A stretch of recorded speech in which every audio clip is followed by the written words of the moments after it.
거룩한 주일, 오늘도 예배하시기 위해서 한자리에 모이신 성도님들을 만나서 반갑습니다. 환영합니다. 이 시간에 하나님께 찬송으로 나아가도록 하겠습니다. 올려드릴 찬송은 찬송가 283장 나 속죄함을 받은 후, 283장 나 속죄함을 받은 후 찬송 올려드리겠습니다.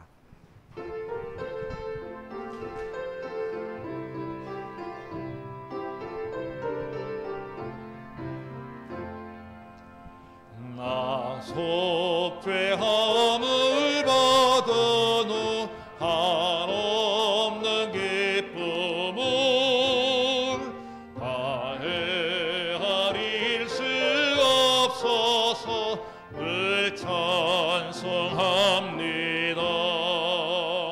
나 속죄받은 후, 나 속죄받은 후 주를 찬미하겠네. 나 속죄받은 후 주의 이름 찬미하겠네. 나 속죄함을 받은 후 내 마음이 새로워 주 뜻을 전해가면서 죄 길을 버리네. 나 속죄받은 후, 나 속죄받은 후 주를 찬미하겠네. 나 속죄받은 후 주의 이름 찬미하겠네. 나 속죄함을 받은 후 성령에 오셔서 하나님 자녀 된 것을 곧 증언합니다. 나 속죄받은 후, 나 속죄받은 후 주를 찬미하겠네. 나 속죄받은 후 주의 이름 찬미하겠네. 나 속죄함을 받은 후 보혈의 공로로 내 주의 은혜 임하니 늘 평안합니다. 나 속죄받은 후, 나 속죄받은 후 주를 찬미하겠네. 나 속죄받은 후 주의 이름 찬미하겠네. 아멘. 찬송가 250장 구주의 십자가 보혈로, 찬송가 250장 구주의 십자가 보혈로 찬송 올려드리겠습니다.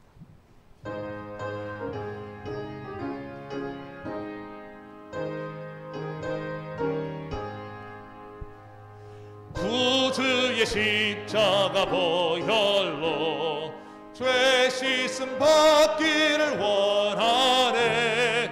내 죄를 씻으신 주 이름 찬송합시다. 찬송합시다. 찬송합시다. 내 죄를 씻으신 주 이름 찬송합시다. 죄악을 속하여 주신 주 내 속에 들어와 계시네. 십자가 앞에서 주 이름 찬송합시다. 찬송합시다. 찬송합시다. 내 죄를 씻으신 주 이름 찬송합시다. 주 앞에 흐르는 생명수 날 씻어 정하게 하시네. 내 기쁜 정성을 다하여 찬송합시다. 찬송합시다.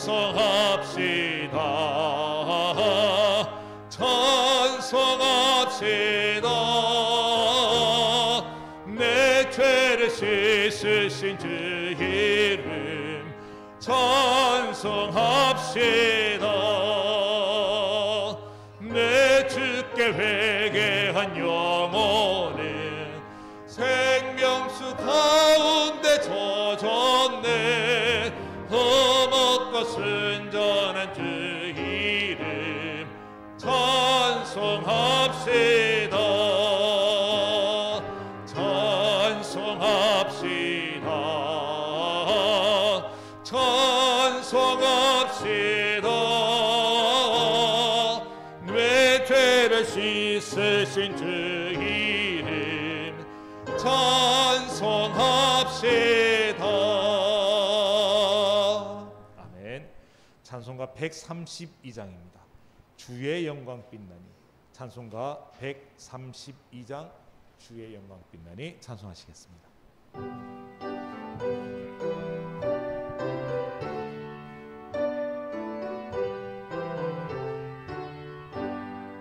주의 영광 빛나니 할렐루야. 성도들은 주 앞에 할렐루야. 보좌 앞에 천사도 할렐루야. 주의 사랑 크셔라. 할렐루야. 하늘이여 땅이여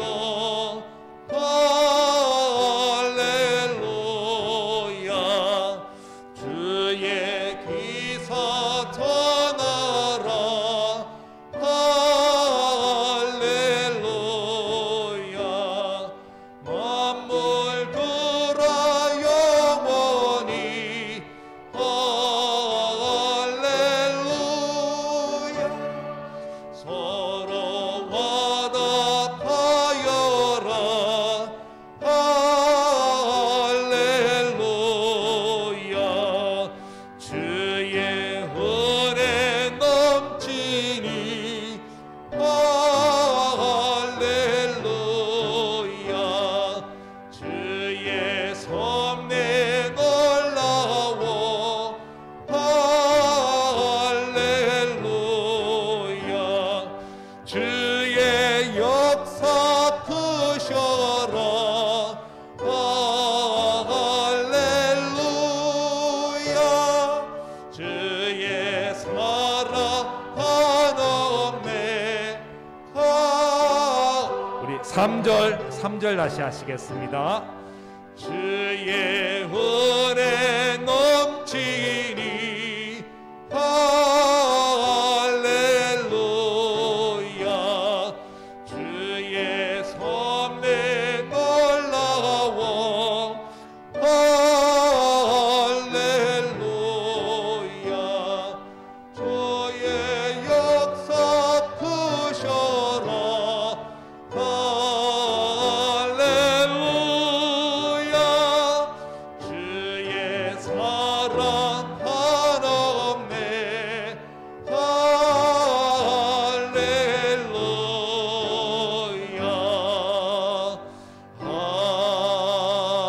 아멘.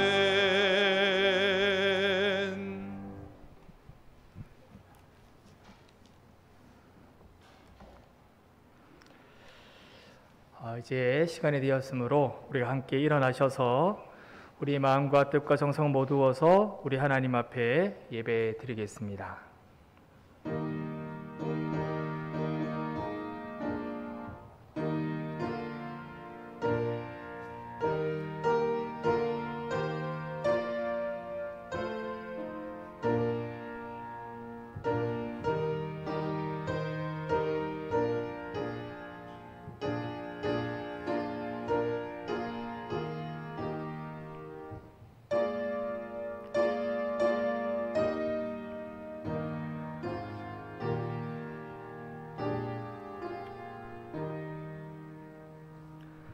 내가 전심으로 주께 감사하며 신들 앞에서 주께 찬송하리이다. 내가 주의 성전을 향하여 예배하며 주의 인자하심과 성실하심으로 말미암아 주의 이름에 감사하오리니 이는 주께서 주의 말씀을 주의 모든 이름보다 높게 하셨음이라. 우리의 산성이신 하나님, 감사와 찬송을 올려드립니다. 지난 한 주간도 권능의 팔로 저희들을 지켜주시고 발걸음마다 의롭고 평탄한 길로 인도해 주심에 감사를 드립니다. 주님께서 저희들의 건강과 명예와 재산을 주셨으니 저희들이 이처럼 평안하고 복된 삶을 누리고 있습니다. 그러나 주님, 이 세상의 그 어떤 부와 권세를 누림보다 거룩한 주일에 하나님을 예배하고 하나님의 말씀을 수용하는 것이 가장 복된 것임을 고백합니다. 하나님을 경외함으로 드리는 이 예배를 주님 기뻐 받아 주옵소서. 예수님의 이름으로 기원하옵나이다. 아멘. 하늘에 계신 우리 아버지, 아버지의 이름을 거룩하게 하시며 아버지의 나라가 오게 하시며 아버지의 뜻이 하늘에서와 같이 땅에서도 이루어지게 하소서. 오늘 우리에게 일용할 양식을 주시고 우리가 우리에게 잘못한 사람을 용서하여 준 것 같이 우리 죄를 용서하여 주시고 우리를 시험에 빠지지 않게 하시고 악에서 구하소서. 나라와 권능과 영광이 영원히 아버지의 것입니다. 아멘.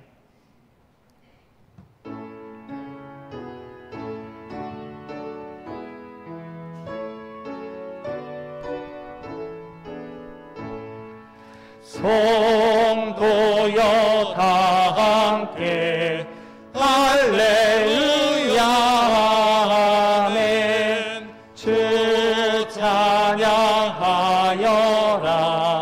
할렐루야 아멘.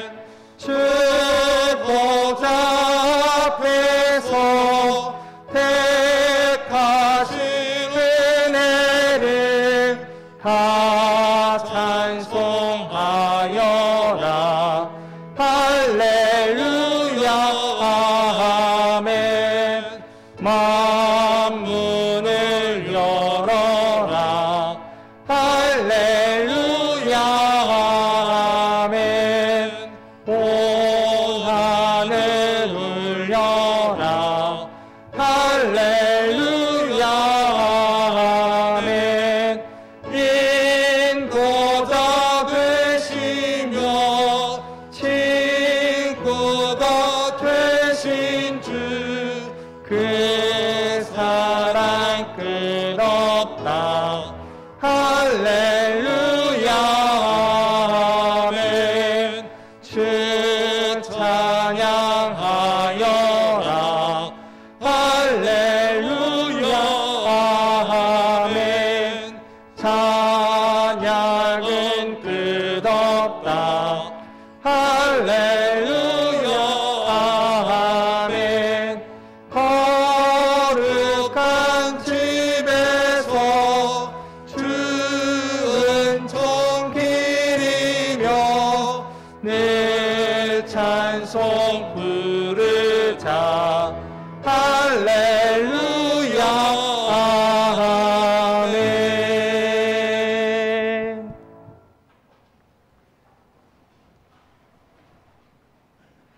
교동문 31번 시편 63편을 교독합니다. 하나님이 일어나시니 원수들은 흩어지며 연기가 불려가듯이 그들을 몰아내소서.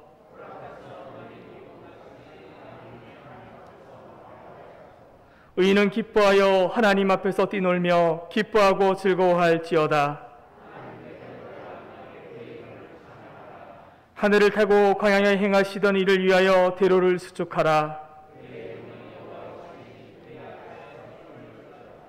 그의 거룩한 처소에 계신 하나님은 고아의 아버지시며 과부의 재판장이시라. 갇힌 자들은 이끌어내사 형통하게 하시느니라. 하나님이여, 주께서 가난한 자를 위하여 주의 은택을 준비하셨나이다. 아멘. 나는 전능하신 아버지 하나님, 천지의 창조주를 믿습니다.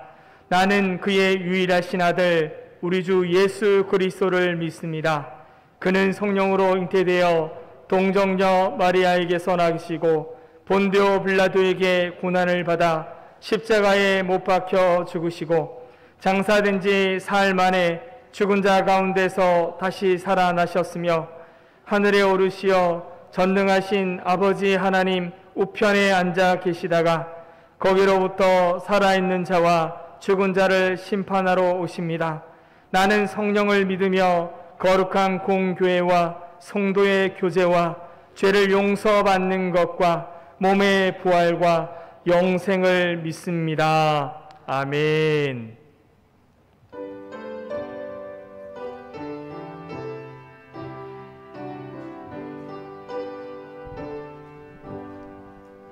너의 갈 길 다가도록 예수 인도하시니 내 주 안에 있는 긍휼 어찌 오심하리요. 믿음으로 사는 자는 하늘 위로 받겠네. 무슨 일을 만나든지 만사 형통하리라. 무슨 일을 만나든지 만사 형통하리라. 나의 갈 길 다가도록 예수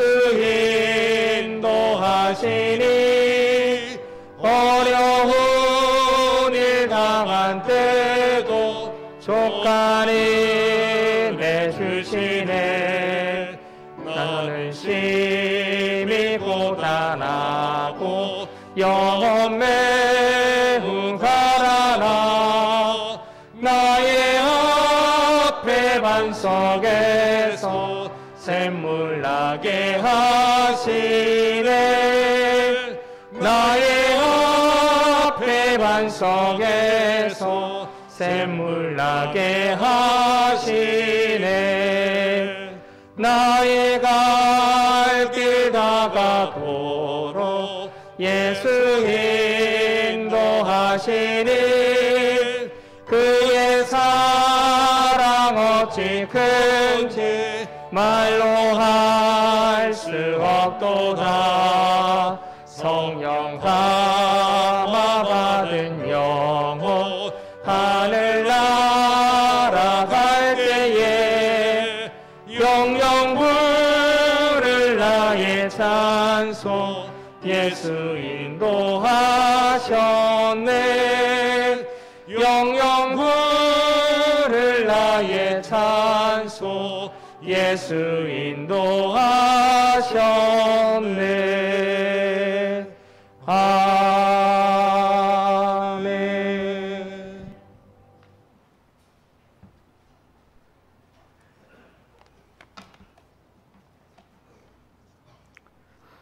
역사에 주관하시는 전지전능하신 하나님 아버지, 지난 한 주간도 세상에서 분주한 삶을 살게 하시다가 오늘 거룩하고 복된 성회를 맞아 주님이 거룩한 품으로 불러주시고 찬송과 경배와 영광을 올려드리게 하시니 감사드립니다.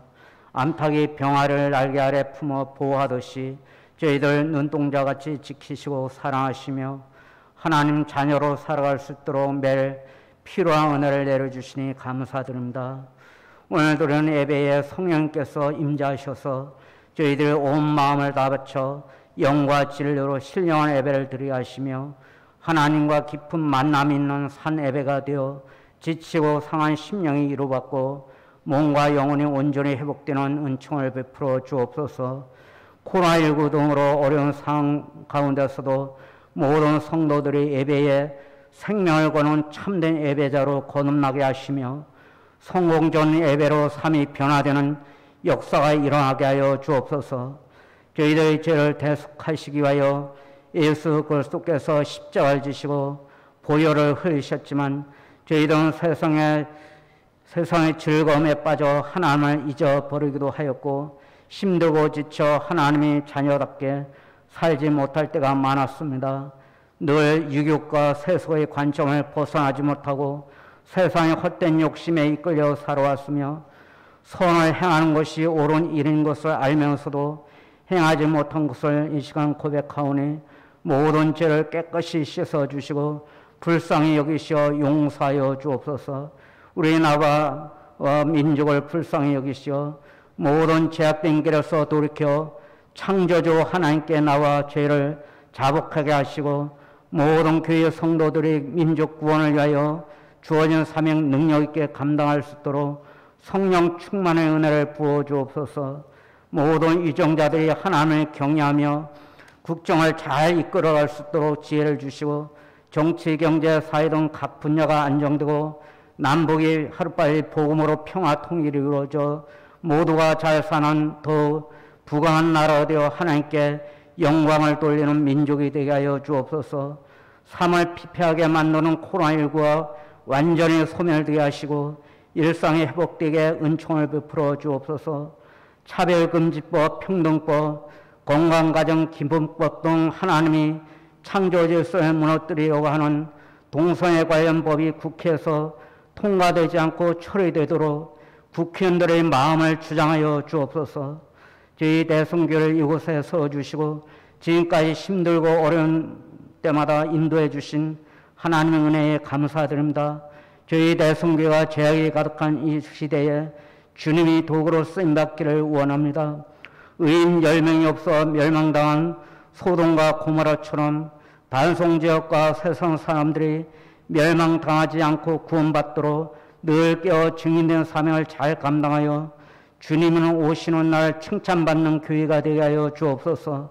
모든 성도들이 세상 풍조에 밀려 흔들리는 신앙이 되지 않도록 항상 도와주시며 주님이 온전한 사람으로 예수 그리스도의 장성한 분량에 이르는 하나님을 기쁘시게 하는 믿음으로 자라 성령의 9가지 열매를 풍성히 맺을 수 있도록 늘 인도하여 주옵소서. 교회 학교에 맡겨진 어린 심령들과 청년들에게 하나님의 사랑과 은혜를 부어 주옵소서. 신실하고 성령 충만한 교육자와 교사들을 세워주시어서 교회 학교 지체들이 하나님 말씀과 성령의 은혜 안에서 교회와 이 나라의 귀한 일꾼으로 성장하게 하여 주옵소서. 육신과 정신의 아픔과 마음의 상처로 고통받는 성도들을 주님의 손길로 치료하여 주시고 여러 사정으로 예배를 드리지 못하는 성도들의 마음을 위로해 주시며 예수님 처음 만났을 때의 열정적인 첫 믿음과 첫사랑을 회복하게 하여 주옵소서. 먼 이웃 땅에서 복음을 위해 헌신하는 선교사들과 가족들을 늘 강건케 하여 주시고 사명 잘 감당할 수 있도록 성령의 은혜가 사역 가운데 넘치게 하여 주옵소서. 오늘 하나님 말씀을 가지고 강단 위에 서신 담임 목사님께 성령의 권세를 더하시고 권능을 부어주시어 능력의 말씀을 선포하게 하시며 모든 성도들이 하나님의 음성에 귀 기울이게 하시며 심령 골수가 새롭게 변화되는 성령의 역사를 이루어 주옵소서. 호산나 찬양대의 찬양을 기쁘게 받아주시고 모든 성도들에게 은혜를 내려 주옵소서. 이 시간 예배 가운데 충만하게 임재하신 하나님 아버지 홀로 큰 영광 받으시를 원하며 감사를 드리며 십자가 위에서 피 흘려 저희 죄를 구원해 주신 예수 그리스도의 이름으로 간절히 기도드립니다. 아멘.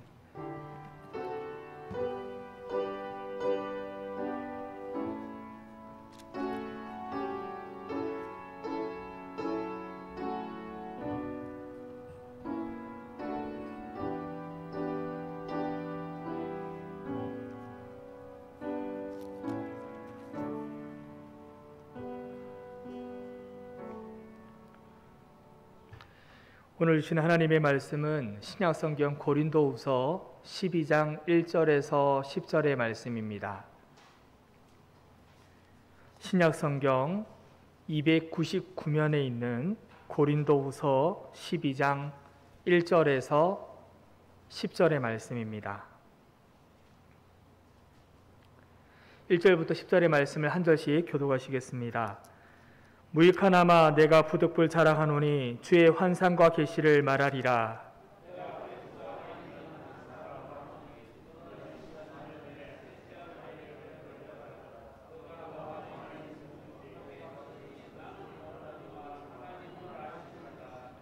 내가 이른 사람을 아노니 그가 몸 안에 있었는지 몸 밖에 있었는지 나는 모르거니와 하나님은 아시느니라.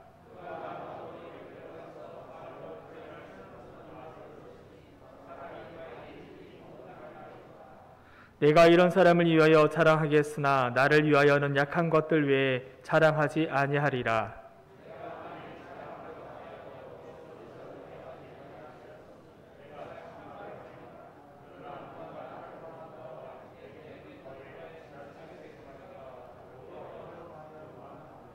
여러 계시를 받은 것이 지극히 크므로 너무 자만하지 않게 하시려고 내 육체에 가시 곧 사탄의 사자를 주셨으니 이는 나를 쳐서 너무 자만하지 않게 하려 하심이라.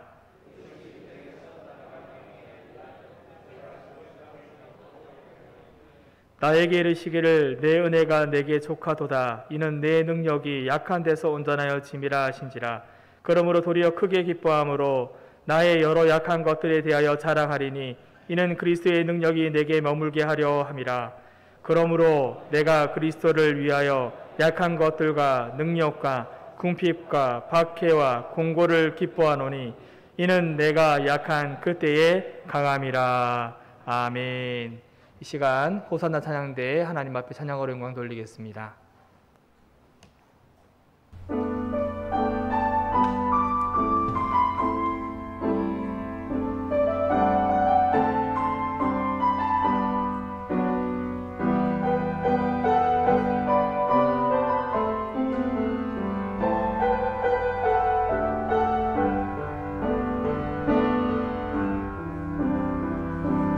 생명의 주 하나님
하나님 병구의 목소리 올려드리겠습니다. 할렐루야. 우리 옆에 있는 분들과 한번 인사 나누시겠습니다. 참 잘 오셨습니다. 예, 가장 사랑스러운 눈빛으로 한 번 더 인사하겠습니다. 사랑하고 축복합니다. 할렐루야. 우리 호산나 찬양대의 찬양처럼 우리 하나님은 찬양받기에 합당하신 하나님이십니다. 오늘 예배하는 시간 저와 여러분을 불러주셨는데 우리 하나님이 기뻐 받으시는 거룩한 예배를 드릴 수 있기를 주님의 이름으로 축복합니다. 하나님께서 우리에게 복된 주일을 허락해 주셨습니다. 여러분, 복되다라는 것은 하나님께서 이 예배하는 이 하루를 통해서 우리에게 복을 주시기 위한 귀한 날로 허락해 주심을 믿습니다. 이 하나님께 예배하는 이 시간들을 통해서 하나님 주시는 복을 누리며 하나님 주신 은혜를 누리며 하나님께서 우리에게 주신 행복과 또 하나님께서 주시는 참된 회복이 임하는 귀한 시간이 되기를 간절히 바랍니다. 사람들은요 모두 건강하기를 원합니다. 우리 성도님들 다 건강하기 원하시죠? 다 건강하기를 원하세요. 뿐만 아니라 사람들은 다 성공하기도 원합니다. 하는 일들마다 다 잘 되기를 바라고 원하죠. 뿐만 아니라 다 부유하게 살기도 원해요. 다 부자로 살기 원하고 잘 살기를 원합니다. 그리고 든든한 배경 또한 원해요. 나의 뒤에 나를 밀어줄 수 있는, 힘을 줄 수 있는 뒤에 든든한 배경도 있으면 좋겠다, 이런 마음들을 가집니다. 그래서 신앙인들 가운데 이런 것들을 혹 누리게 될 때 우리는 은혜를 많이 받았다, 이런 말들을 하기도 합니다. 그런데요, 우리가 병약하고 몸이 아프고 실패하고 가난할 때 그런 가난한 사람들을 보면서 우리는 저 사람 은혜 많이 받았다 라고 잘 말하지 않는다는 거죠. 그런데 여러분 생각해 보십시오. 성경은 우리에게 뭐라고 말씀해 주십니까? 우리의 상식을 완전히 뒤집는 말씀을 하십니다. 연약함이 약함이 은혜다, 이렇게 말씀해 주시는 거예요. 연약함에 은혜가 있다라는 겁니다. 그 귀한 진리를 오늘 우리에게 말씀해 주고 있는 것입니다. 우리가 잘 알고 있는 위대한 작품들은요, 그 작품을 만들었던 사람들이 좀 강했을 때, 또 위대했을 때 그 작품을 만들었던 것이 아님을, 연약했을 때, 약했을 때 그러한 작품들을 만들었음을 우리는 보게 됩니다. 여러분, 베토벤 아십니까? 위대한 교향곡들을 만들었는데요, 그가 이런 위대한 교향들을 만들었을 때는요, 그가 기머거리가 된 이후에 완성을 했다고 합니다. 기독교 고전인 제2의 성경이라고 불릴 만큼 유명한 고전이 있습니다. 여러분, 철로역정 혹시 들어보셨습니까? 이 철로역정은요, 존 버년이 썼던 이런 귀한 고전인데요, 존 버년이 언제 이 책을 기록을 했냐면 정말로 음침한 감옥 속에서 이런 위대한 작품을 만들었다는 거예요. 평범할 때, 좋을 때, 한가로울 때 만들었던 책이 아니라 그가 음침한 그런 깊은 감옥 속에서 이러한 작품을 만들었다는 거죠. 독일어 번역 성경을 만들었던 우리 마틴 루터, 1517년에 종교개혁을 일으켰던 분이시죠. 이 루터가 이 독일어 성경을 언제 번역을 했냐면 그가 공민권 박탈을 당한 이후에 원수들을 피해서 도망했을 때 바트부르크 성에서 그러니까 독일어 성경을 번역을 했다고 합니다. 그리고요, 페니크루스비라는 사람이 있어요. 이분은요, 그가 살아가는 일생 동안 7,000편 이상이 되는 찬송가를 작사했다라고 합니다. 그런데 그가 이 많은 찬송가를 썼을 때가 언제냐면 그가 앞을 보지 못하는 가운데, 그가 태어나고 얼마 있지 않아서 앞을 보지 못했거든요. 그런데 앞을 보지 못하는 가운데에서도 이 많은 찬송가들을 만들었다고 해요. 그가 만든 곡 가운데 하나가 우리가 잘 아는, 우리가 조금 전에 불렀던 찬송가 중에 하나인 나의 갈 길 다가도록 예수 인도하시니, 이 찬송을 그가 불렀다는 겁니다. 만들었다는 거죠. 여러분, 뿐만 아니라 기독교가 자랑하는 불후의 명작인 기독교 강요라는 책이 있어요. 시리즈로 된 책인데, 여러분, 많은 목회자들이, 대부분의 목회자들이 기독교 강요라는 책을 다 가지고 있습니다. 그리고 많은 신학생들이 이 기독교 강요를 가지고 공부를 하고 있죠. 존 칼빈이라는, 요한 칼빈이라는 사람이 이 기독교 강요를 썼는데요. 언제 썼냐? 그가 아주 유명했을 때가 아니라 그는 움직이는 종합병원이라는 그런 별명을 가지고 있어요. 우리 성도님들 가운데에도 그런 분들이 간혹 있으시거든요. 저는요, 보기에는 그럴듯해 보이지만 머리끝부터 발끝까지 안 아픈 곳이 없습니다. 움직이는 종합병원입니다 라고 말하는 분들이 있는데, 이 요한 칼빈, 존 칼빈이 그런 어떤 몸의 병약함을 가지는 가운데에서 이 기독교 강요를 만들어냈습니다. 여러분, 이들 모두는요, 연약함을 다 경험한 사람들입니다. 자신의 약함과 부족함이 있었고 그런 약한 부분이 다 있었다는 거예요. 그런데 그들은요, 그 연약함 때문에 자신의 인생을 포기하거나 절망하거나 실망하지 않았다는 겁니다. 도리어 그들은 그 연약함 때문에 더 큰 일들을, 위대한 작품들을, 위대한 업적들을 만들어낼 수 있었다는 거죠. 그들은 바로 연약함의 은혜를 체험했던 사람들입니다. 오늘 우리가 읽은 본문, 사도 바울이 기록한 성경입니다. 여러분, 사도 바울은요, 원래 강한 사람이었어요. 약한 사람이 아니었습니다. 굉장히 강한 사람이에요. 원래 바울의 이름이 뭐였어요? 사울이라는 이름이었습니다. 그가 원래 사울의 이름의 뜻이 무엇이냐면 바로 큰 자라는 뜻이 있습니다. 큰 권세를 가지고 있던 자였어요. 그래서 예수 믿는 사람들을 잡아 죽이는 그런 큰 권세를, 힘을 가진 사람이었습니다. 이 사울에게는 든든한 배경이 있었습니다. 학문적 배경도 있었습니다. 모든 면에 있어서 아주 강한 사람, 뛰어난 사람이었어요. 그런데요, 그가 그렇게 강한 힘을 소유하고 있을 동안에는 하나님의 은혜를 경험하지 못했다는 겁니다. 하나님의 은혜를 받을 수가 없었습니다. 그가 언제 은혜를 받았는가? 주님을 만나고 나서 하나님의 은혜를 경험하기 시작합니다. 주님을 만나고 그의 이름이 바뀌었어요. 사울에서 뭘로 바뀌었습니까? 바울이라는 이름으로 바뀌었죠. 바울의 이름의 뜻은요, 작은 자, 연약한 자, 이런 이름의 뜻을 갖고 있어요. 여러분, 우리가 주님을 만나면 뭔가 약한 사람이 강한 사람이 되어야 되지 않습니까? 라고 하는데 그런 의미가 아닙니다.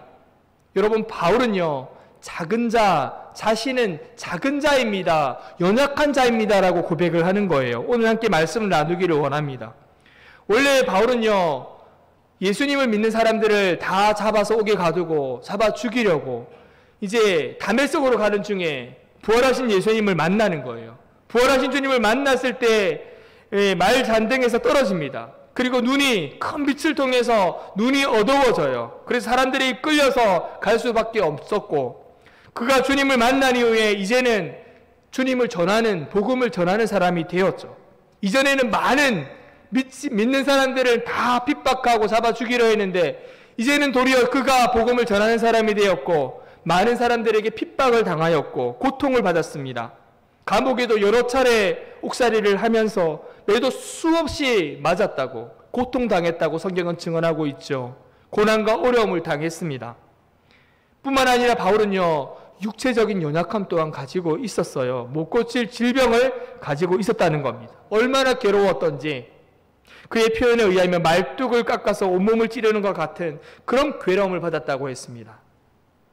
그러나 그는요, 그 연약한 가운데에서 하나님의 은혜를 체험하게 됐다는 거예요.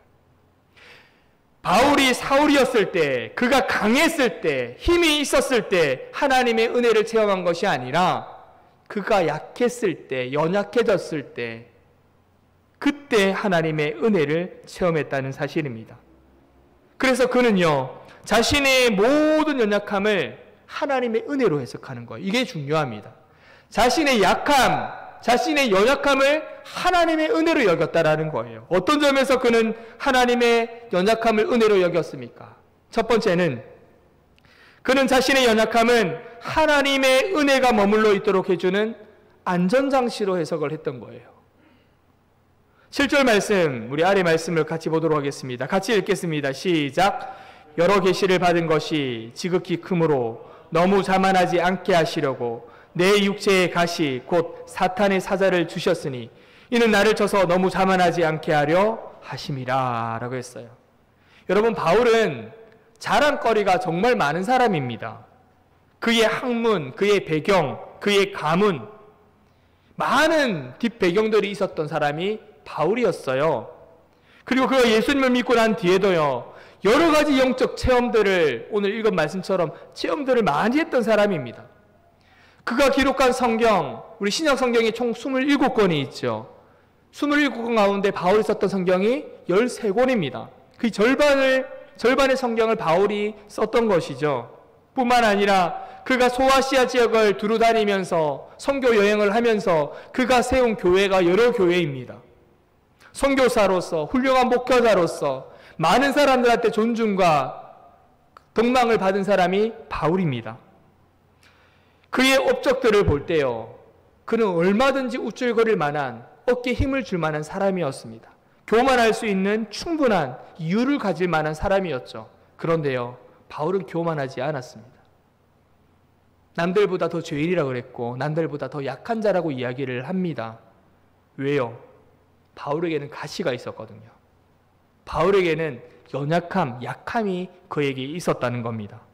그의 몸속에 있는 가시는요, 시시각각으로 그가 아무것도 아닌 존재임을 말할 수밖에 없는 그런 자신의 가시와 같은 약함이 있었다는 거죠. 하나님의 은혜가 없이는 저는 살아갈 수 없습니다. 자신의 몸속에 있는 약함 때문에 그는 그렇게 증언을 하고 있는 것이죠. 여러분, 바울이 가진 가시가 뭐였을까요? 그가 가진 약함, 연약함이 무엇이었습니까? 여러 가지 설이 있는데요, 가장 유력한 설은요, 이 바울은 고칠 수 없는 간질병을 앓았다라는 거예요. 간질병. 여러분, 간질병 아시죠? 여러분, 한번 상상해 보시기 바랍니다. 바울이 하나님의 말씀을 증언합니다. 얼마나 설교를 잘했을까요? 물론 신학자 중에 이 바울을 가리켜서 머리로는 뛰어난 그런 어떤 머리가 있었지만 설교는 전하는 것은 잘 못 전했다라고 말하는 분도 계시지만, 저는 생각할 때 성경에 13권이나 되는 신약 성경을 썼다는 거 봤을 때 말씀을 잘 전했을 것 같습니다.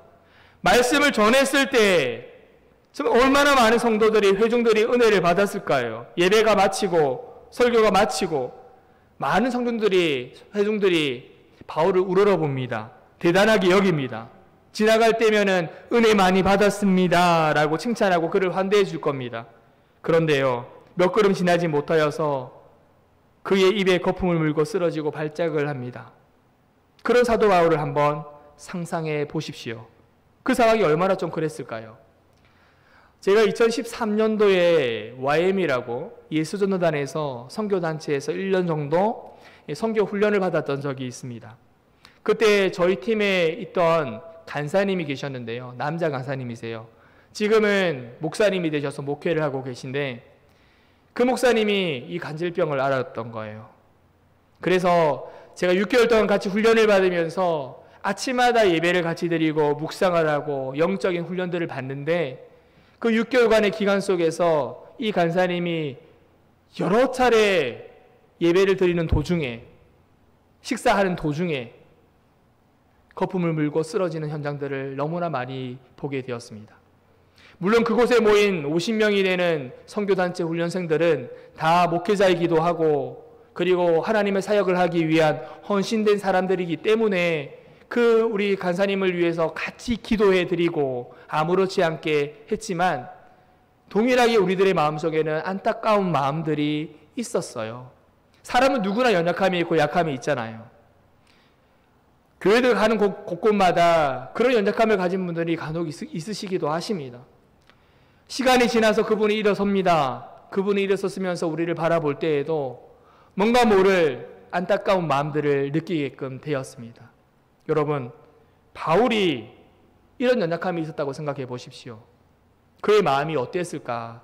너무 고통스러웠다라는 거예요. 이것 때문에. 하나님의 일들, 복음을 전하는 일에, 이 사역하는 일에 너무 방해가 되고 너무 고통스럽고 힘이 들었다는 거예요.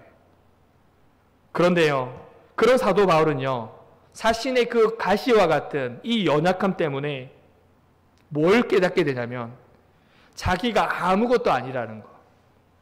하나님의 은혜 없이는 나는 살아갈 수 없고 하나님의 은혜 없이는 나는 살아갈 수 없다.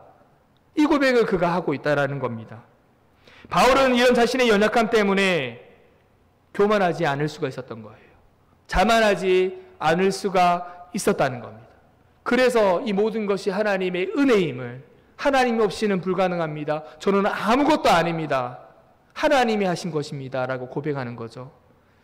여러분, 한국 복음성가의 대부라고 불리는 성악가 박종호 씨를 여러분 아실 것입니다. 사진을 한번 보여주시면요, 같은 인물이세요.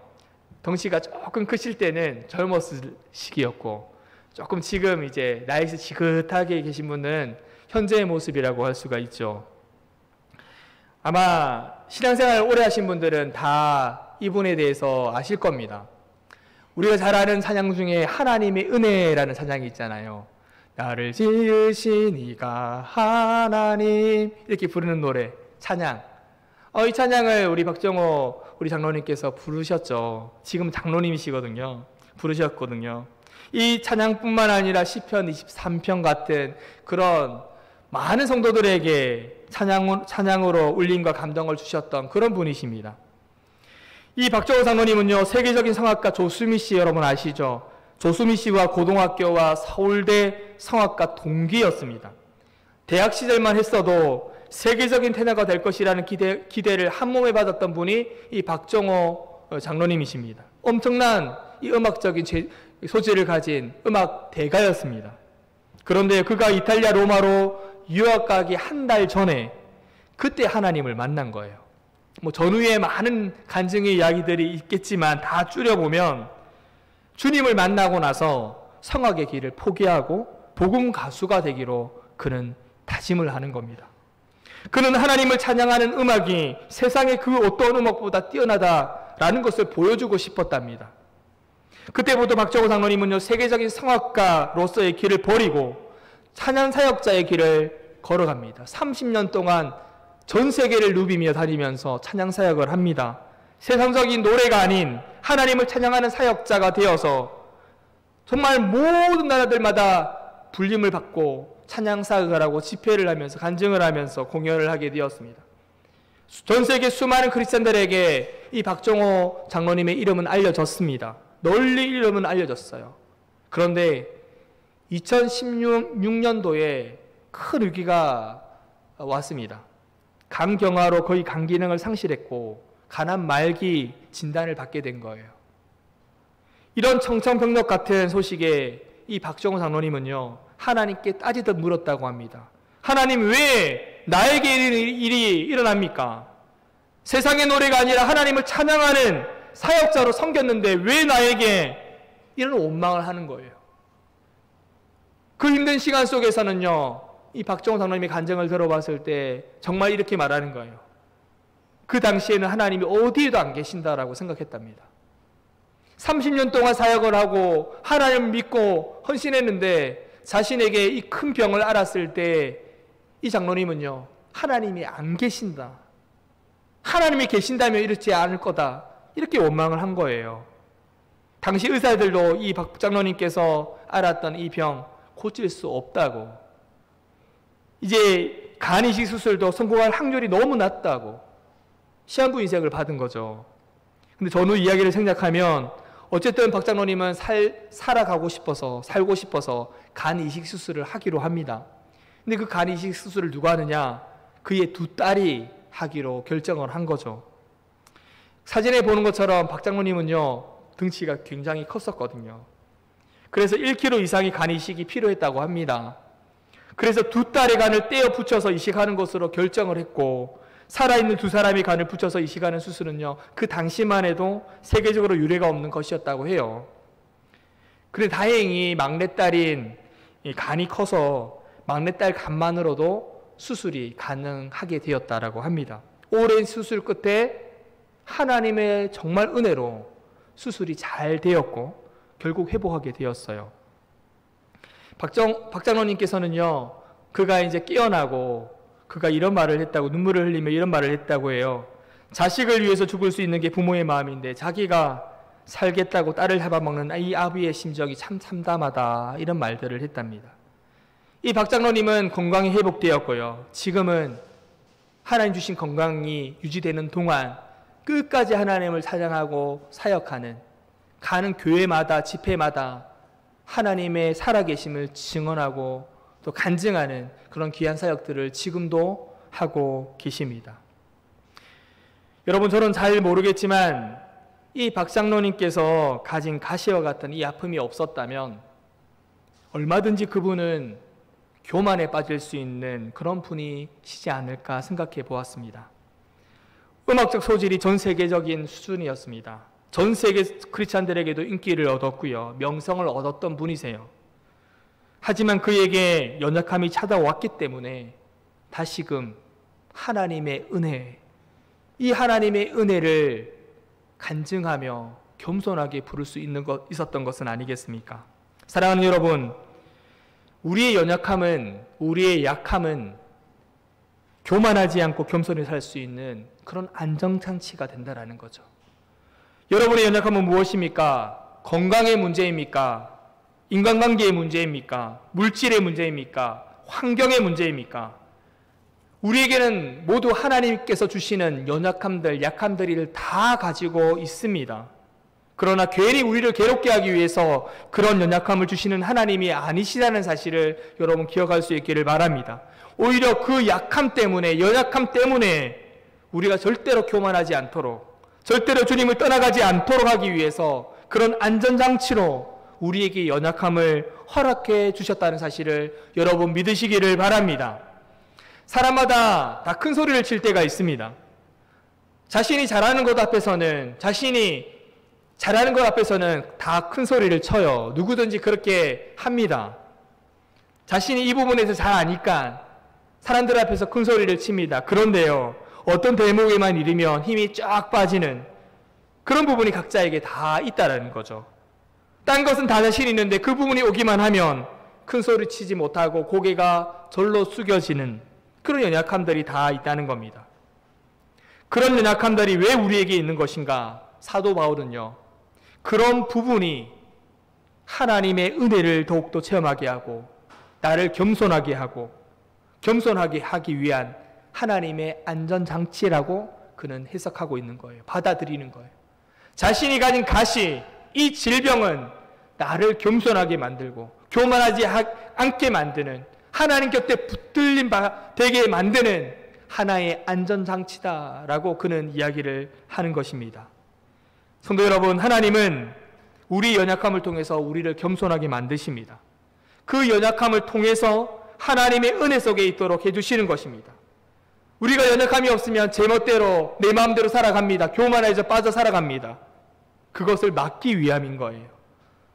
내 마음대로 되지 않는 것이 있습니까? 하나님이 나에게 주신 은혜의 연약함임을 우리는 고백할 수 있기를 바랍니다. 그 연약함 때문에 어쩌면 오늘 여러분들이 이 자리에 있는 줄도 모릅니다. 만약에 연약함이 없었다면, 우리에게 아무런 연약함이 없다면 이 자리에 안 계신 분들도 계실 줄로 압니다. 그 연약함 때문에 우리가 주님을 떠나지 않고 오늘도 우리를 인도하고 계신 것입니다. 예배하는 이 시간 우리의 모든 연약함들을 하나님이 나에게 주신 은혜의 장치, 안전장치로 받아들이며 하나님 앞에 감사를 영광 돌리는 저와 여러분이 될 수 있기를 주님의 이름으로 축복합니다. 두 번째로, 우리의 연약함은요, 하나님의 능력을 나타나게 하는 통로가 된다는 거예요. 9절 상반절의 말씀을 화면을 보면서 같이 읽겠습니다. 시작. 나에게 이르시기를 내 은혜가 내게 족하도다. 이는 내 능력이 약한 데서 온전하여 짐이라. 아멘. 여러분, 바울은요, 자기가 가진 이 가시와 같은 연약함이 너무 힘들었어요. 자신의 약함, 이 병 때문에 너무 힘들었다는 거예요. 그래서 그가 그냥 이것을 내버려 두지 않았습니다. 그는 이것을 붙들고 하나님 앞에 간절히 기도를 했어요. 3번씩이나 하나님, 이 연약함, 나의 가시를 제거해달라고 하나님께 간절히 기도했어요. 여러분, 우리가 기도하면 하나님 다 들어주셔야 되지 않습니까? 그죠? 바울이 간절히 기도했습니다. 그런데 하나님은 그 기도를 들어주지 않으셨어요. 왜요? 바울의 그 연약함이야말로 하나님의 능력이 바울에게 나타날 수 있는 통로가 되기 때문입니다. 다시 말하면 그에게 연약함이 없어지면 하나님의 능력이 나타날 통로가 없어지는 겁니다. 내 능력이 약한 데서 온전하여 짐이라 라고 했어요. 이 말은 다른 번역으로 볼 때 내가 약할 때에 가장 큰 하나님의 능력이 나타난다라고 하는 고백인 겁니다. 여러분, 우리에게 비어있을 때, 우리가 비어있을 때, 아무것도 할 수 없을 때 그 연약함을 통해서 하나님의 능력이 나타나는 줄로 믿으시기를 바랍니다. 여러분, 통로가 된다는 게 뭐예요? 통로는요, 비어있는 겁니다. 빈 곳입니다. 비어야지 물이 지나갈 수가 있어요. 통로가 꽉 막혀 있으면 흘러가지를 못하잖아요. 수도관이나 혈관이나 모든 통로는 비어 있어야 됩니다. 그래야지 흘러가요. 꽉 차 있으면 흘려보낼 수가 없는 거죠. 하나님은 우리의 연약함을 통로로 삼으셔서 하나님의 능력을 흘려보내기를 원하신다는 사실입니다. 나의 약한 부분들, 빈 부분들, 그것이 나의 인생을 괴롭게 하는 것이 아니라 하나님의 능력이 나의 연약함을 통해서 내 삶 가운데, 내 인생 가운데 더 채워지고 흘려보내기를 원하시는 하나님의 말씀임을 여러분 믿으시기를 바랍니다. 내가 미련하다고 생각하시는 분이 있습니까? 부족하다고 생각하시는 분이 있습니까? 지혜가 부족합니까? 하나님은 나의 미련한 관을 통하여서 하나님의 지혜가 넘치게 되기를 하나님은 원하십니다. 나의 상처가 있습니까? 나의 상처를 통해 하나님의 치유를 세상에 흘려보내기를 원하신다는 사실을 여러분 믿으시기를 바랍니다. 나에게 배경이 없습니까? 나의 뒤에 든든한 백이 없습니까? 그것은 하나님의 섭리와 경륜의 강이, 하나님의 돌보심과 채우심의 은혜를 체험하도록 하기 위해서입니다. 하나님은 가장 약한 부분, 자기가 가장 힘들어하는 그 부분, 그것을 통로로 삼으셔서 그 연약함을 통해서 하나님의 복음의 도구가 되게 하시고 하나님의 그 위로를 전하게 하시고 하나님의 축복을 전하게 하는 사도로 세워주신다는 사실입니다. 여러분, 그렇기 때문에 우리의 연약함은 은혜인 거예요.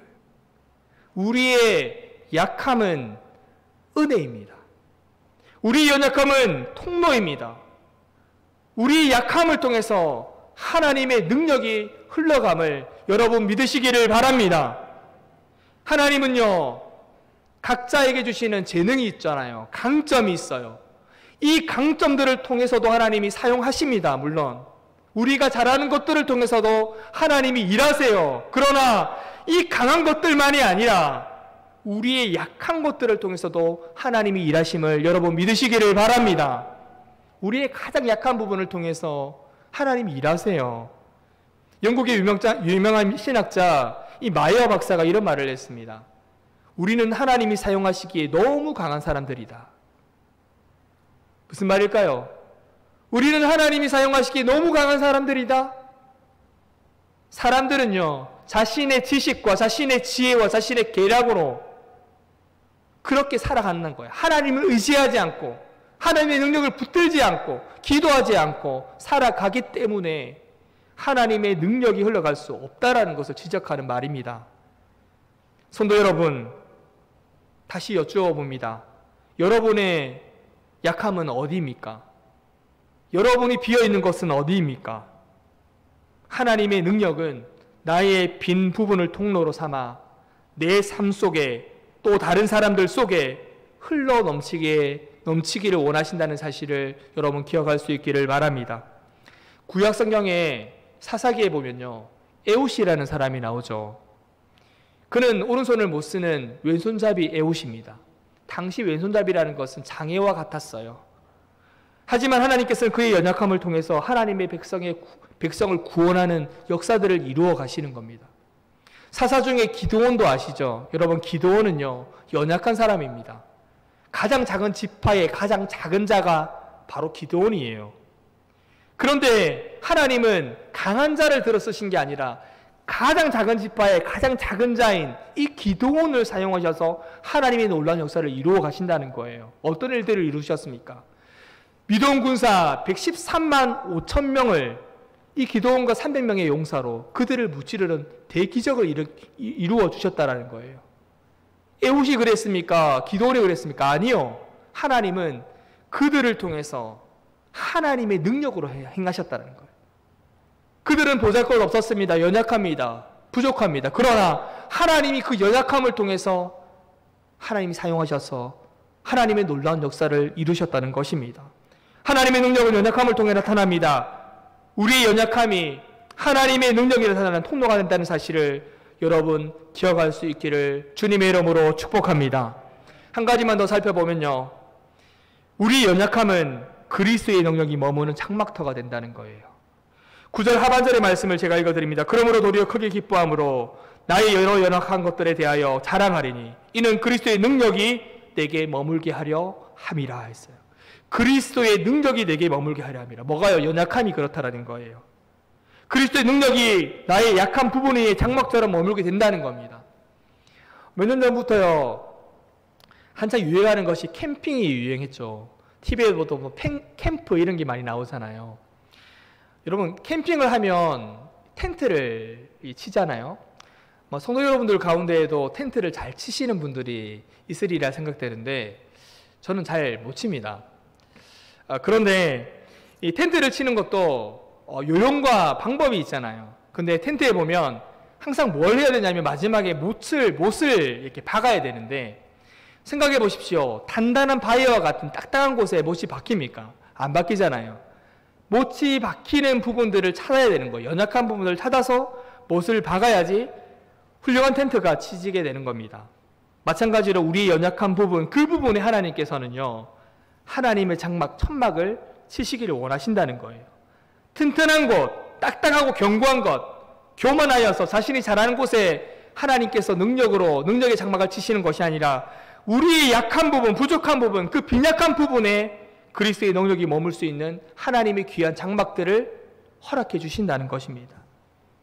예수님의 일생을 보십시오. 예수님이 이 땅에 태어나셨을 때 가장 연약한 곳에서, 보잘것없는 곳에서 능력의 장막을 치셨잖아요. 베들레헴 마구간에서 우리 주님이 태어나셨습니다. 제자들을 부르실 때도 보십시오. 초라하고 부족한 12제자들을 불러셔서 하나님의 능력의 장막을 치셨습니다. 제자들을 부르실 때에 그 당시 뛰어난 자들을 부르지 않으셨어요. 유명한 사람들을 부르지 않으셨어요. 능력이 많고 인정받는 자들을 부르지 않으셨어요. 가난하고 어부와 같은 소외된 그런 사람들을 부르셔서 제자로 삼으시고 세계 선교를 이루게 하셨다는 것입니다. 예수님께서 많은 사람들을 찾아다니십니다. 어떤 자들을 찾아다니셨습니까? 세리와 창녀, 죄인들, 그들의 빈 마음속에 주님께서 함께 하셨다라는 것입니다.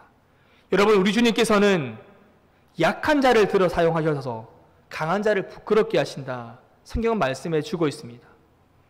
어쩌면 세상적으로 볼 때 저와 여러분은 약한 자들입니다. 연약한 자들입니다. 보잘것없다라고 할 수도 있겠죠. 그러나 하나님께서는 연약한 우리들을 통해서 강한 자를 부끄럽게 하시고 하나님께 영광 받으시는 귀한 사역들을 이루게 하시는 줄로 믿으시기를 바랍니다. 여러분, 이스라엘 민족을 보통 가리켜서 히브리 민족이라고 그래요. 이 히브리라는 말은요, 당시 고대 근동에서 사용하는 말인데 이 하비루라는 말과 뜻이 같습니다. 이 하비루라는 말은 무슨 말이냐면 힘없는 자들, 가진 것이 없는 사람들, 재주가 없는 사람들, 땅도 없는 사람들, 국적도 없이 떠돌아다니는 사람들, 한마디로 오합지졸과 같은 사람들을 하비루라고 그래요. 하나님께서는요, 강한 자를, 강한 민족을 들어서 사용하신 것이 아니라 약한 자들, 보잘것없는 하비루와 같은 자들을 들어 사용하셔서 하나님의 놀라운 역사들, 전 세계에 선교를 하게끔 하셨다라는 것입니다. 우리 대한민국을 보시겠습니까? 여러분, 우리 대한민국에 복음이 언제 들어왔습니까? 복음이 130년, 140년이라고 해보십시오. 우리 대한민국이 그때가 어떤 때였습니까? 우리 대한민국은 약했을 때예요. 연약했을 때입니다. 우리 대한민국은 전쟁의 아픔을 오랫동안 겪었던 나라입니다. 가난의 아픔을 엄청나게 겪었던 나라이지 않습니까? 그런데 그 어려운 시기 속에서 하나님이 이 땅에 복음이 들어오게 하셨고 선교사님들께서 복음이 들어오게 하셔서 지금 어때요? 선진국이 될 뿐만 아니라 전 세계에 복음을 전하고 전 세계 선교사님을 파송하고 전 세계 선교를 후원하는 선교 국가로 우리나라를 세우셨지 않습니까? 저는 잘 모르겠어요. 대선교회에 부임을 했습니다. 우리 대선교회가 1975년도에 설립이 되었다라고 주보에도 나오고 또 들었습니다. 1975년도면 이 지역 사회가 어땠을까요? 정말 힘든 시기가 아니었겠습니까? 지금 우리가 예배하는 이 장소에 교회가 바로 세워졌던 것도 아니라고 들었습니다. 한 성도님께서 말씀하시기를 상가 2층에서 상가에서 교회가 시작되었다고 들었는데요. 여러분, 정말 약한 그때에 그 시기에 하나님께서 우리 대성교회를 세우셨다는 거예요. 약한 우리 대성교회를 세우시고 이처럼 성장시켜 주셨다는 것입니다. 하나님은 오늘도 앞으로도 우리 대성교회를 통해서 놀랍도록 일하시고 역사해 주실 줄로 믿습니다.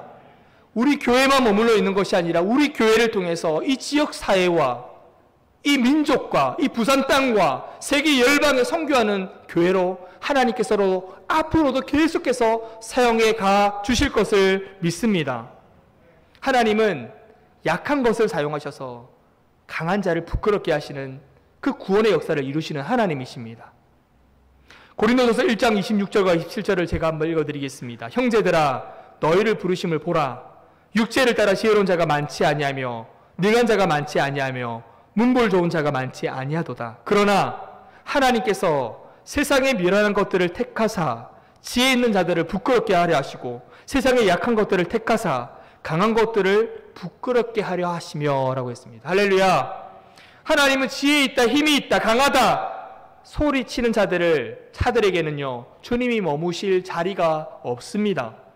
그러나 자기의 연약함을 알고 자신의 부족함을 알고 주님을 바라보는 그 모든 자들을 주님은 귀히 여기시고 그 위에 능력의 장막을 치시고 주님의 능력이 그 연약한 자들을 통해서 흘려가게 하신다는 사실입니다. 사랑하는 대성의 가족 여러분, 우리의 연약함이 무엇입니까?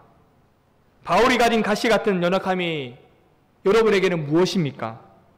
이것이 하나님이 나를 괴롭게 하는 그것이 아니라 그 연약함을 통해서 하나님의 은혜 속에 머물게 하시고 하나님의 능력이 우리를 통해서 흘러가게 하시고 하나님의 능력이 계속 머물 수 있도록 하는 은혜의 장막터임을 여러분 믿으시기를 바랍니다. 이런 연약함을 통해서 기뻐하실 수 있기를 바라요. 바울은요 자기에게 잘한 것을 자랑하는 것이 아니라 자신의 연약함, 약함을 자랑한다고 말씀했습니다. 우리의 연약함, 우리의 부족함, 우리의 약함이 있어요. 다 있어요. 없는 것처럼 보이지만 아니에요. 모든 사람들이 다 있습니다. 그 약함을 통해서 하나님이 우리를 통해서 일하심을 여러분 믿으시기를 바랍니다. 그것을 통해서 감사할 수 있기를 바라고 내가 잘하는 것, 나의 능력을 자랑하기도 해야 되겠지만 그것만이 아니라 나의 약함, 나의 부족함, 나의 모질함, 나의 연약함을 통해서도 하나님 앞에 감사와 영광을 돌릴 수 있는, 그래서 하나님의 연약함 속에서 베풀어 주시는 그 은혜, 연약함 속에서 베풀어 주시는 하나님의 능력을 경험하며 살아가는 우리 대성교회 모든 성도님들이 될 수 있기를 주님의 이름으로 축복합니다. 기도하시겠습니다. 사랑과 은혜가 풍성하신 하나님 감사합니다. 약할 때 강함 되시는 주님이심을 믿습니다.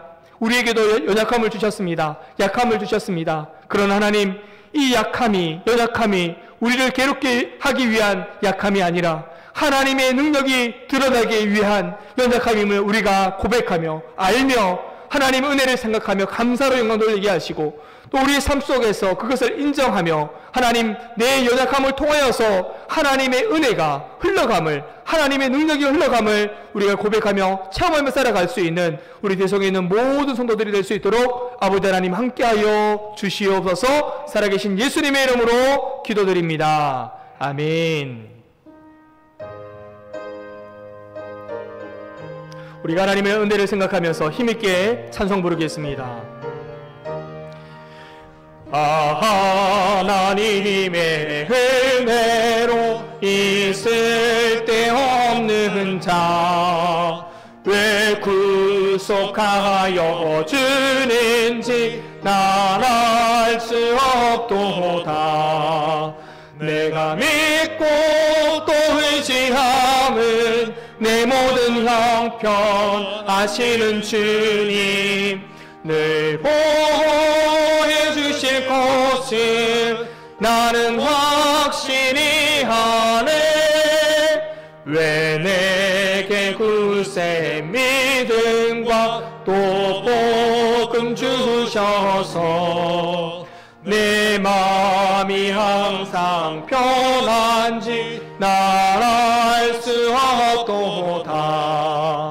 내가 믿고 또 의지함은 내 모든 형편 아시는 주님 늘 보호해 주실 것을 나는 확실히 하네. 왜 내게 성령 주셔서 내 마음 감동해 주 예수 믿게 하는지 난 알 수 없도다. 내가 믿고 또 의지함은 내 모든 형편 아시는 주님 늘 보호해 주실 것을 나는 확실히 하네. 주 언제 강림하실지 옥밤에 홍낮에 또 주님 만날 그곳도 난 알 수 없도다. 내가 믿고 또 의지함은 내 모든 형편 아시는 주님 늘 보호해 주실 것을 나는 확실히 아네. 할렐루야. 하나님께서는 우리에게 연약함을 주셨습니다. 때때로 연약함 때문에 힘든 것도 사실입니다.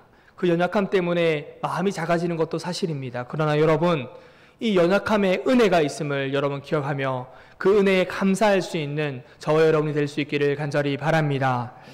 교회 소식 전하도록 하겠습니다. 하반기 구역별 신방이 시작이 되었습니다. 지금 이렇게 우리 구역사님과 함께 신방을 돌고 있는데요. 성도님들을 만나니까 너무너무 좋은 것 같습니다. 사실 코로나 상황 속에서 많은 사람들이 같이 모여서 신방을 돌지는 못하지만 최소 인원으로 해서 이렇게 말씀을 함께 나누고 기도 제목을 받고 함께 기도하고 있습니다. 우리 성도님들, 신방을 준비하는 성도님들, 가정들이 있다면 우리 구역사님들에게 잘 알려주시고 또 기도로 준비해 주시기를 바랍니다. 키즈스쿨이 계속 운영 중에 있습니다. 부모님들께서 우리 아이들을 1층에 맡겨두시고 또 예배 드리고 계신데요.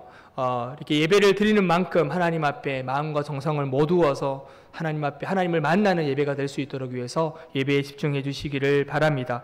키즈스쿨 봉사자들 많으면 많을수록 좋은 것 같아요. 그래서 또 마음이 감동이 오시는 분들은 또 우리 아이들을 좀 우리 성도들을 위해서 예배를 위해서 돌보시겠다라고 하시는 분들은 우리 사무실로 신청해 주시기를 바랍니다. 우리 이승용 안수 집사님과 김수목 권사님 가정에서 오늘 예찬을 하였습니다. 나가시면서 이렇게 또 함께 또 예찬을 나누시면 좋을 것 같습니다. 사실 광고는 하지 말라고 했는데 광고를 좀 드려야 될 것 같아요. 우리 이 집사님의 아들 태동 우리 형제가 있습니다. 우리 청년인데요. 지난 9일날 개최된 2021년 뉴미디어 콘테스트상 시상식에 이 웹 드라마로 해서 우수상을 받게 되었어요. 정말 축하할 일입니다. 정말 이 유튜브로 이렇게 조조소라고 해서 검색을 해보시면요. 이 웹 드라마가 이렇게 있는데 많은 사람들이 그것을 보면서 공감을 얻고 또 호응을 하고 있고 또 칭찬을 많이 받고 있다고 해요. 그래서 정말 무엇보다 하나님께서 지혜를 주시고 또 하나님께서 능력을 주셔서 이 일들을 또 이렇게 이루게 하셨는데 이 가정에서 또 우리 태동 형제가 이 모든 것이 하나님이 하셨다고 하나님이 하게 하신 일이라고 감사하고 영광을 돌린다고 합니다. 그래서 여러분 무엇보다 앞으로도 또 좋은 작품들이 나올 수 있도록 위해서 기도를 많이 해주시고요. 또 무엇보다 하나님 앞에 영광 돌리는 귀한 또 귀한 일들이 될 수 있도록 위해서 우리 모든 우리 대성의 가족들이 기도해 주시기를 바랍니다. 드린 예물 위해서 또 감사기도 하나님 앞에 올려드리겠습니다. 만복의 근원이신 하나님, 이 시간 우리의 정성을 모아서 하나님 앞에 예물을 올려드립니다. 값비싼 향유를 주님께 드린 마리아와 같이 예물과 함께 우리의 마음과 몸도 다 바칩니다. 주님 기뻐 받아 주옵소서. 이 귀한 예물 하나님의 뜻 가운데 아름답게 사용되도록 열매 맺도록 주님 은혜를 베풀어 주옵소서.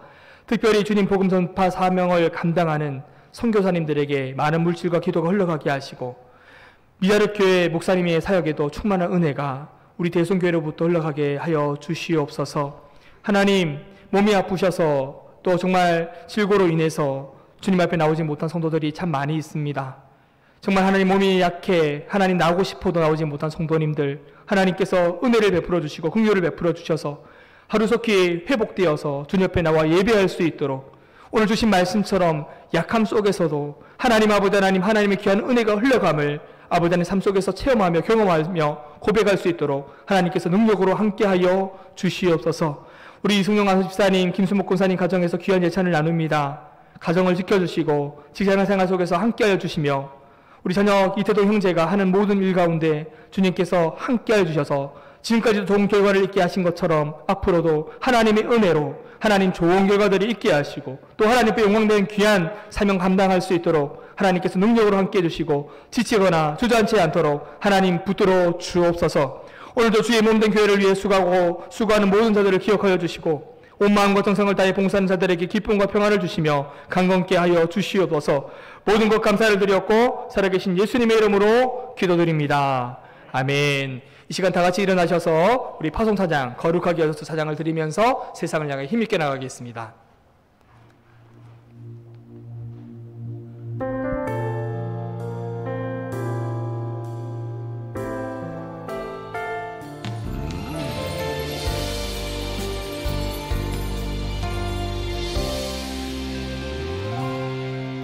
주님 부르신 곳으로 갑니다.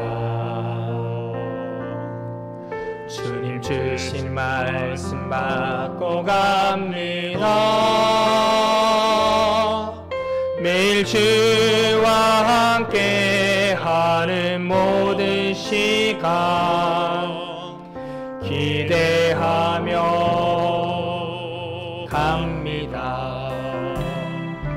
주님 부르신 곳으로 갑니다. 주님 주신 말씀 받고 갑니다. 매일 반복되는 실패와 좌절에도 주만 바라보며 갑니다. 주여 우리 일상을 거룩하게 하소서. 주여 우리 생활을 구별되게 하소서. 주의 나라 주의 권세 영광이 우리 삶에 가득하게 하소서. 주여 우리 일상을 거룩하게 하소서.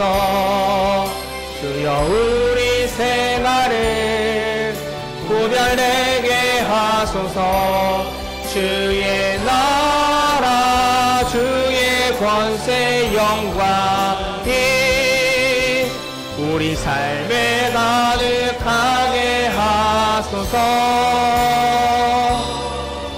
우리 삶에 가득하게 하소서.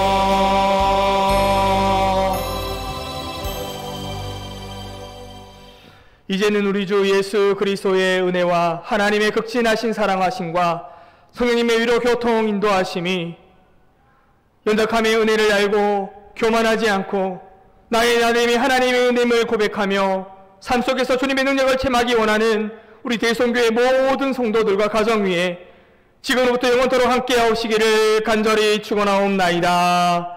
아멘.